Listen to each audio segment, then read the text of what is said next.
বাড়ির পাশে ডোবা থেকে এক যুবকের মৃতদেহ উদ্ধার। মৃত ব্যক্তির নাম প্রণব শীল, বয়স 38 বছর।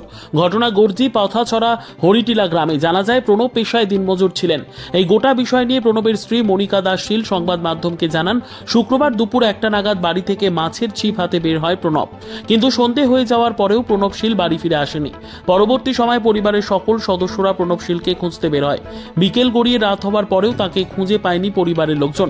শনিবার সকালে প্রণবের বাড়ির পাশে থাকা বৃদ্ধ লোক ডোবার জলে মাছ ধরার জন্য যায়। তখন জলে জাল মারার সাথে সাথে প্রণবের মৃতদেহ উঠে আসে। শনিবার সাত সকালে এই ধরনের মৃত্যুর ঘটনায় রীতিমতন চাঞ্চল্য ছড়িয়ে পড়ে গর্জি এলাকা জুড়ে। 9:30 দিকে একটা খবর হয়েছে যে হরিতিলাতে একজন প্রণব শীল নামে ব্যক্তি ড্রাউনিং হয়েছে জলের মধ্যে। এখন আমরা খবর পাই এসে এখন ইনভেস্টিগেশন চলতে আছে। পিএম করে এফএসএম টিম হয়েছে। তারা কখন খবর পাইছেন স্যার আপনারা এই খবর? আমি 9:30 দিকে খবর পাইছি। ইহা কি নিখোঁজ আসছিল নাকি অন্য কোনো রোগে আক্রান্ত আসছিল? নিখোঁজ না, গতকালকে মাছ ধরার লেগে বসে নিয়ে গেছে জলের মধ্যে। এরপর খোঁজাখুঁজি করা হয়েছে কিন্তু পাওয়া গেছে না। আজকে সকালে পাওয়া গেছে। এখন কি ইনভেস্টিগেশন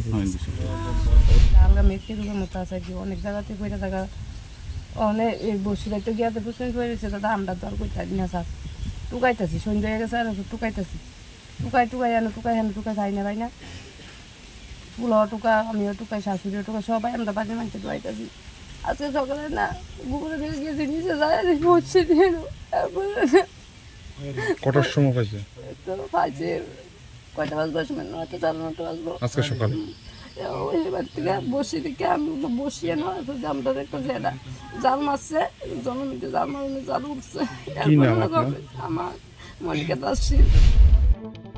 নিজস্ব প্রতিনিধির রিপোর্ট, দুরন্ত টিভি।